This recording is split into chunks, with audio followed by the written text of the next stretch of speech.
Greetings, this is a new program called CRUMB, released by Mike Bushell on 18th of November 2022, so it's very new, and just started to learn a few things about it, and just trying to make a circuit with a couple of NAND gates in it. This yellow is meant to be NAND, and the green is supposed to be and then purple is OR. Let me put it back together the way it was. Here, if you hit Q, you have to close this. If you hit Q, these larger parts you can move them, and then close that again and click up here and pick a color.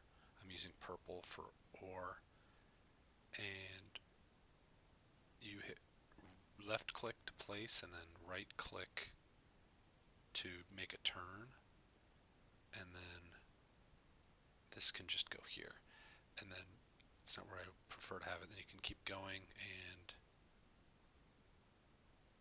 right click and then left click, and that should work then. And if I close this and then hit E for interact, no, I've buggered something up, but let's see. That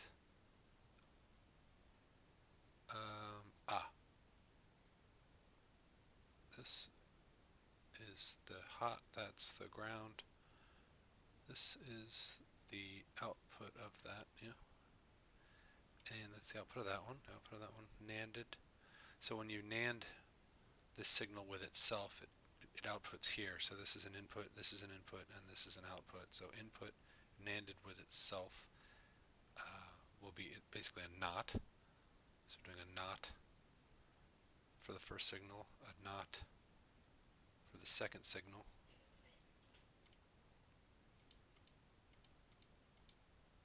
Oh, it's working. OR, yeah, OR. Yeah, that one, or that one. So it is working. So the trouble it's having is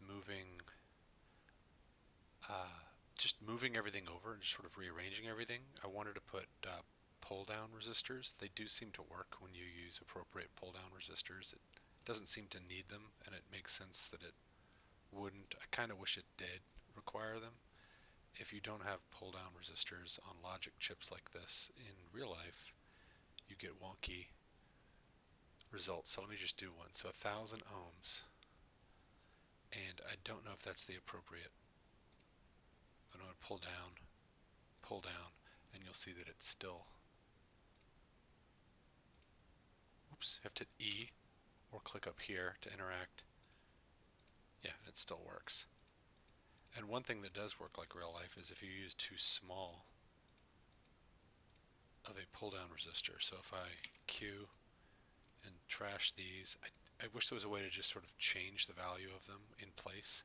And maybe there is, and I just don't know it. But let's make this 100 ohms, and then put 200 ohm pull-downs here. Close this and hit E again to interact. So yeah, so see how this is just on all the time? So this is pulled down too aggressively, so that even when these are high, they get pulled down. High gets pulled down. So these two knotted signals, that one's a little complicated. It doesn't really work in my head how that works unless I have to really think about it. But you knot two knotted signals NANDed together, make an OR. But these are being pulled down too aggressively. And there's no harm in, let's Q, throw that out. And let's do a 10,000. And in real life, if you did this, it would be like not having a pull-down resistor at all. And I think, though, in this scenario, it's just going to work. Oop, E. Yeah. Yeah. So the OR is working.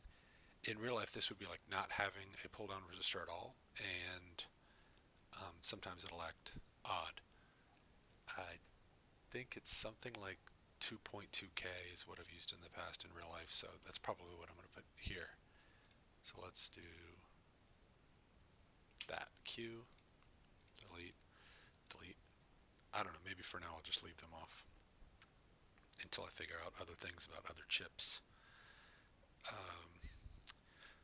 Right, so this yellow, or orange let's call it, is a NAND. So we just have the input from here to here. And since this is the 5-volt pin here, this is the first input, this is the second input, and this is the output. And then that goes through this resistor to ground and lights up. And that's the NAND. So neither of these is on. When one of them's on, NAND is still lit. When the other one's on, NAND is still lit. When they're both on, AND is lit, and OR is also lit.